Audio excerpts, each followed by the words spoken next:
Nakatingin na ba kayo ng ganitong klaseng pacham na pasta edition?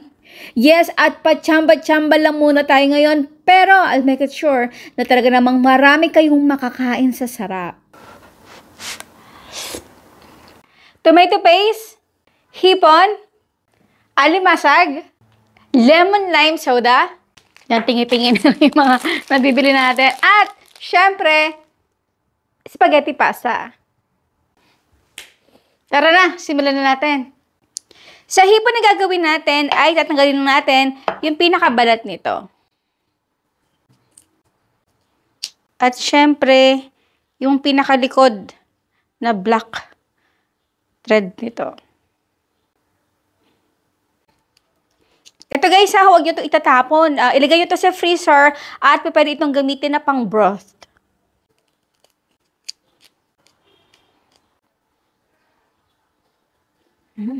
Very good. At para naman sa ating alamasag, ay nabili ko na ito ng malinis na. Ang gagawin na lang natin dito ay hihiwain na lang sa gitna.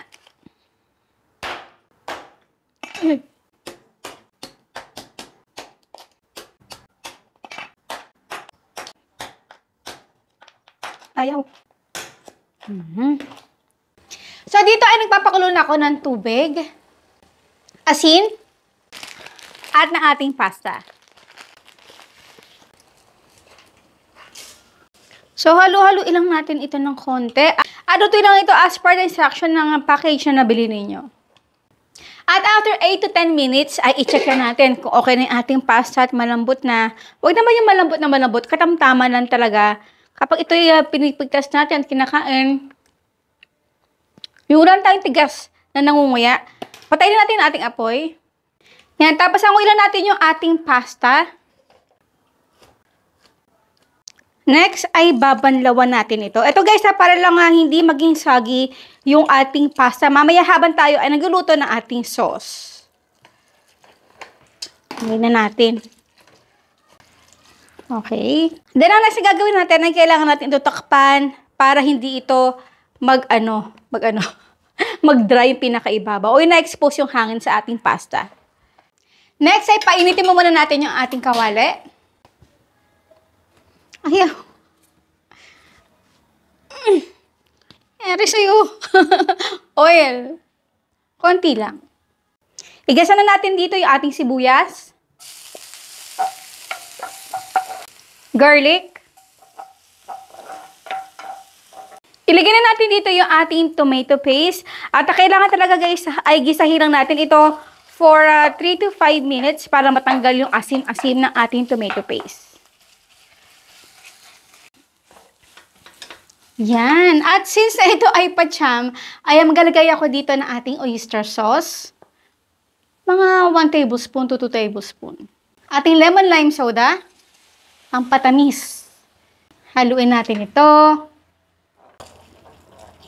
Okay. So dito maglalagay na ako ng ating mga pampalasa, paminta, onion garlic powder. Kung wala kayo nito, okay na naman din yun.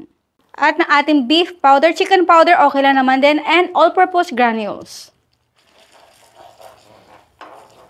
Ayan. At napapansin ko na medyo malapot-lapot yung ating sauce. Kaya magdadagdag pa ako dito ng ating lemon lime soda. Wow. So, after 5 minutes natin ito sinisimmer, ay tikman mo muna natin. Kami nakakain ito. Kaya dito na ako titikim. Konting asin. Then, ilagay na natin dito yung ating alimasag. Aga-agapay lang. Ito ay muna itatakpan ko ng 2 minutes. At after 2 minutes, wow, color orange na yung ating alimasag. Ilalagay ko na rito yung ating hipon. Again, haluin natin ito at isimmer for another 3 minutes.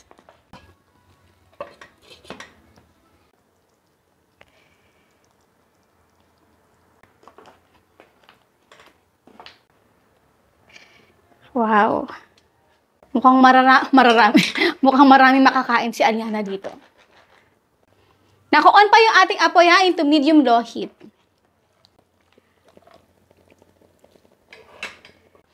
Okay, patayin ko na yung ating apoy. Wow.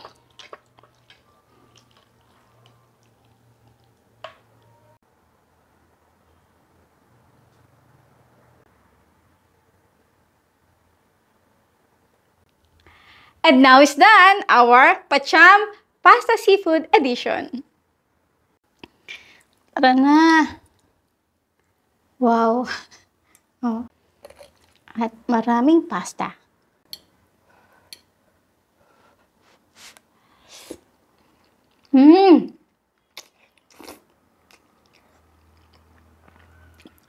Grabe. Seafood na seafood.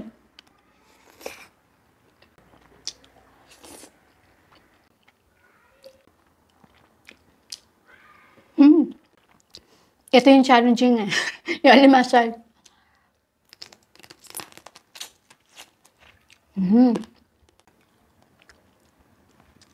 Sarap, grabe. Sige po guys, maraming po salamat sa lahat ng ating outro. Keep safe, be healthy, and be happy. Bye!